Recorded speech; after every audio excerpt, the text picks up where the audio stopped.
সর্বপ্রথম যখন ওই গেটের মধ্যে পাও রাখবে, শরীরের মধ্যে একটা আনন্দ অনুভূতি সৃষ্টি হয়ে যাবে। আল্লাহ, কেমন এরিয়ায় প্রবেশ করলাম, এইটাই বুঝি আমার জন্য চূড়ান্ত জান্নাত। আলেমদের কাছ থেকে কোরআন শুনেছি, নবীর কাছ থেকে কোরআন শুনেছি, নিজে কোরআন পড়েছি, জান্নাতের যেই আরাম, যেই নাজ নেয়ামতের বিবরণ পেয়েছি, আমার মনে হয় এই গেটের মধ্যে ঢুকেই আমি জান্নাত পেয়ে গিয়েছি। আল্লাহ, আমি যে জান্নাতের কথা জানি, এইটাই যদি সেই জান্নাত হয়, আল্লাহ, আমি এখান থেকে যেতে চাই না, আমি এই গেটের মধ্যেই থাকতে চাই। আমার মনে হয় এইটাই আমার চূড়ান্ত জান্নাত। দ্বিতীয় গেটের মধ্যে ফেরেশতারা নিয়ে যাবে, ও আল্লাহর গোলাম, এটা আপনার চূড়ান্ত জান্নাত নয়, আপনার জান্নাত আরো ভিতরে, চলেন ভিতরে, চলেন ভিতরে, চলেন। দ্বিতীয় গেটের মধ্যে প্রবেশ করবে, দ্বিতীয় গেটের মধ্যে প্রবেশ করে দেখতে পাবে এমন আনন্দ, এমন অনুভূতি, এমন আরামের জায়গা। প্রথম গেটের মধ্যে যেই শান্তি ছিল, তার চাইতে লক্ষ কোটি গুণ শান্তি ওই দ্বিতীয় গেটের মধ্যে আল্লাহ তাকে দিয়েছে। সমস্ত হাসরবাসী তার এই দৃশ্য দেখতে পাবে, এমনকি যেই লোকটায় তার সাথে জুলুম করেছিল, ওই লোকগুলোও সেই দিন এই দৃশ্য দেখতে পাবে। এরকম ভাবে লোকটা এখানে বসে যাবে, আল্লাহ, বুঝেছিলাম প্রথমটাই জান্নাত, আসলে না, এইটাই মনে হয় আমার জন্য চূড়ান্ত জান্নাত। আল্লাহ, আমি আর সামনে আর যেতে চাই না, আমার এখানেই, আমার এই জান্নাতেই থাকার ব্যবস্থা করে দাও। ফেরেশতারা বলবে, না গো আব্দুল্লাহ, এইটা তোমার জান্নাত নয়, তোমার জান্নাত আরো ভিতরে, চলো। না, যাব না, আল্লাহর নির্দেশ আছে, চলো। যেই শুনছে আল্লাহর নির্দেশ আছে, উঠে দাঁড়াইছে, কই চলো, গেল সামনের দিকে গিয়া 3 নাম্বার গেটের মধ্যে যখন পা ফেলেছে, ওখানে এত সুখ, এত শান্তি, এত আরাম, এত আনন্দ, আর পূর্বের যেই 2 গেটে ঢুকেছে, 2 গেটের সমস্ত শান্তি একত্রিত করলে 3 নাম্বার গেটের শান্তির সমান শান্তি হবে না। এটা হলো কয় নাম্বার গেট? 3 নাম্বার। এখন সবগুলো গেটের যদি বিবরণ দিতে যাই, বলেন রাইট থাকবে? না, থাকবে। এই পর্যন্ত আর বিবরণের দরকার নেই। এই পর্যন্ত উনি যখন ওখানে বসবে, এইবারে বসবে, এইটাই আমার জান্নাত, আর লাগবে না, এটাই শেষ, এটাই চূড়ান্ত জান্নাত, এটাই আমাকে আল্লাহ আমার দুনিয়ার সেই যেই কথাগুলো শুনেছি, সেই কথার উপরে পুরস্কার দিয়েছেন। আল্লাহ, আমার এখানে হলেই চলবে, সেইবারে শুয়ে পড়বে। ফেরেশতারা বলবে, ভাই, আল্লাহর নির্দেশ আছে, আল্লাহকে বলো আমার এর চাইতে আর বেশি কিছু লাগবে না, এটা হলেই আমার চলবে। না, আল্লাহর নির্দেশ আছে, আপনাকে আরো সামনে যাইতে হবে। লাগবে না ভাই, তোমরা যাও তো, বিরক্ত করো না। ফেরেশতাগুলো আল্লাহর কাছে যাবে, আল্লাহ, কি করব, আমাদের চেষ্টা সব শেষ হয়ে গেল, আমরা আর পারতেছি না, ওকে নিতে পারতেছি না। আল্লাহ, কি করব, আমাকে পরামর্শ দাও, আমাকে কাজ বাতলে দাও। আল্লাহ বলবেন, ওয়াসিকাল্লাযীনা তাকাউ রাব্বাহুম ইলাল জান্নাতি যুমারা।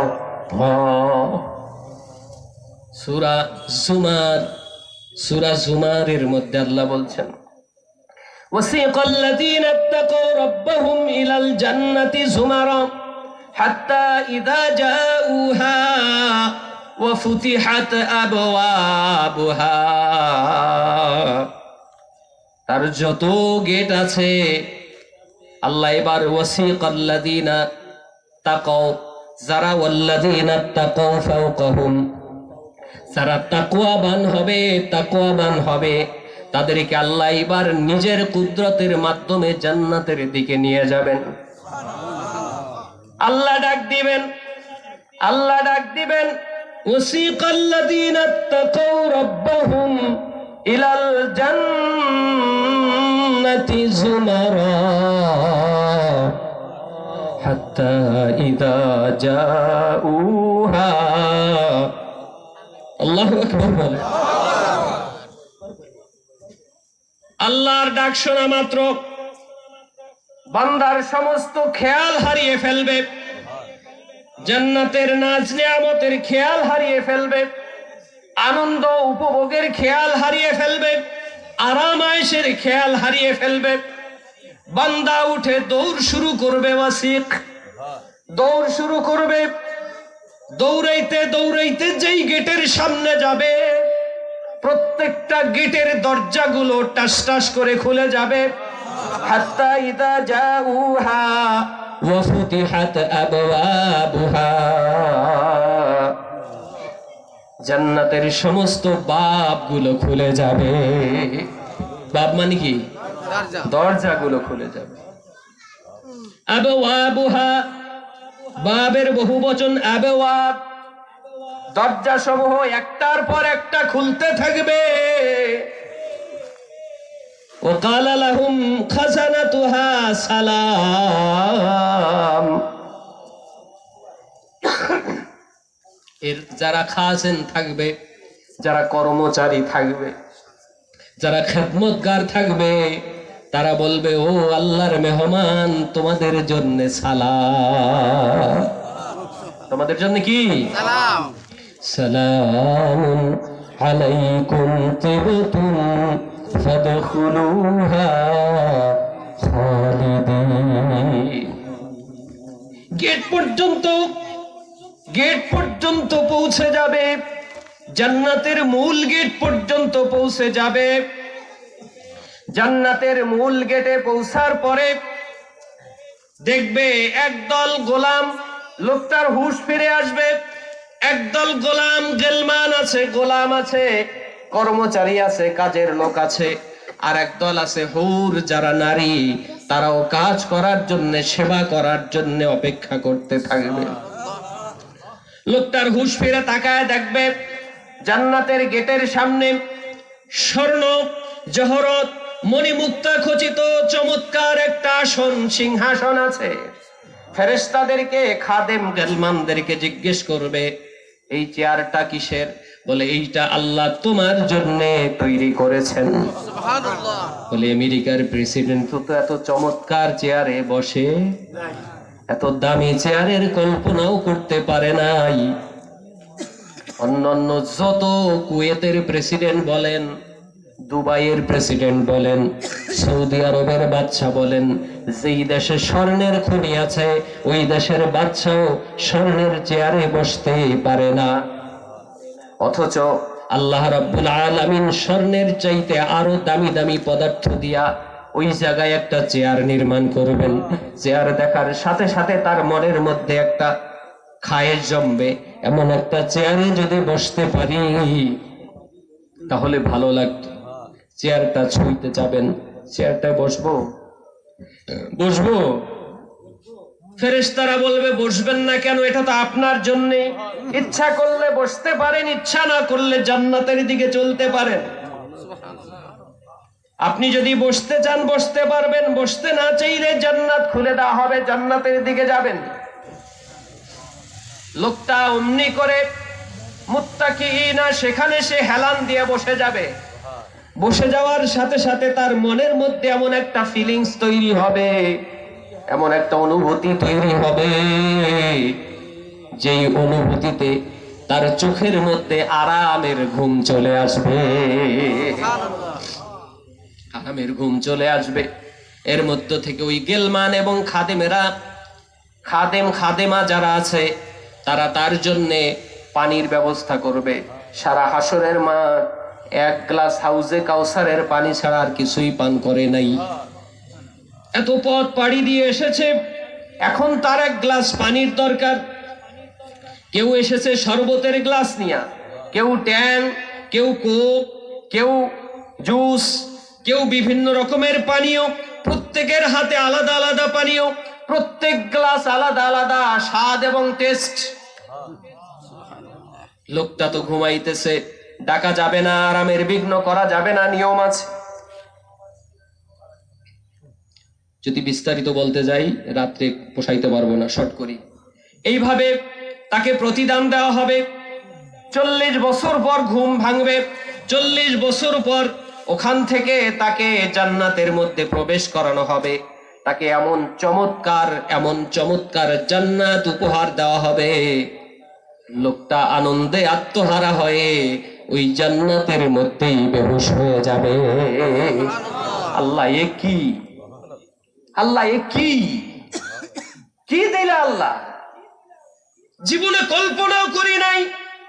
নবী বলেছেন এমন কিছু তোমাকে দেওয়া হবে, মা সামিআত উযনাহু, এমন কিছু দেওয়া হবে যা তোমার দুই কান কোনোদিন শোনে নাই। এমন নিয়ামত দেওয়া হবে মা রাআত আইনাহু, জীবনে কোনোদিন কোন চোখ কোনদিন এরকম কিছু দেখার কল্পনাও করে নাই, কোন মানুষের অন্তরও বুঝতে পারে নাই। আমাকে এমন কিছু দেওয়া হবে, আনন্দে আত্মহারা হয়ে যাবে। আল্লাহ তুমি জান্নাতে আমাকে কি দিলা, আমি বান্দা এত কিছু বুঝতেও পারি নাই। আল্লাহ এমন চমৎকার জান্নাত আপনার জন্য আমার জন্য তৈরি করে রেখেছেন। দুনিয়াতে এসেছি, দুনিয়া থেকে যেতে হবে, দুনিয়াতে এসেছি যেতে হবে, কিন্তু দুনিয়া থেকে যাওয়ার পর যদি আল্লাহ আমাকে এমন পুরস্কার দেয়, এর চাইতে আনন্দের আর কিছু আছে বলেন? এর চাইতে খুশির আর কিছু আছে বলেন?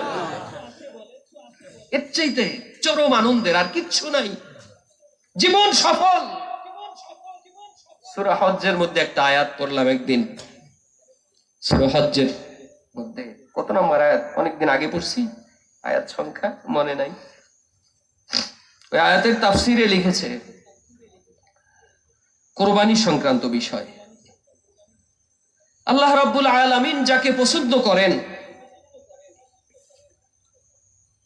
তার মৃত্যুর পরে তার রূহটা যখন ইল্লিনে নিয়ে যাওয়া হবে, ইল্লিনে নিয়ে যাওয়া হবে, আল্লাহ বলবে এটা কার রূহ? আল্লাহ অমুক গ্রামের অমুকের ছেলে অমুক। বলে ও তো আমার অনেক পছন্দের, আমার অনেক পছন্দের। ওর কবরের দুইজন ফেরেশতা আছে না, নাম কি বলেন তো? মুনকার নাকির।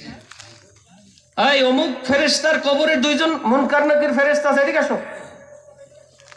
ডাক দিবেন, ডাক দিয়ে বলবেন, আই মুনকার নাকির, এই যে রূহ অমুকের ছেলে অমুক, অমুক গ্রামের বাসিন্দা, অমুকের ছেলে অমুক, ওর রূহ খেয়াল রাখিস। সুবহানাল্লাহ, সুবহানাল্লাহ, ওর রূহ এটা খেয়াল রাখিস। আল্লাহু আকবার, আল্লাহু আকবার। আচ্ছা বলেন তো, যদি আমার রূহটা যদি সেই জায়গায় হয়, মুনকার নাকিরের সাথে যদি আমাকে পরিচয় করায় দেয়, আল্লাহ নিজে যদি পরিচয় করে দেয়, বলেন তো আমার কবরে আর কোনো টেনশন আছে? আর কোনো ভয় আছে? লা খাউফুন আলাইহিম ওয়ালা হুম ইয়াহজানুন, খৌফ নাই, কোনো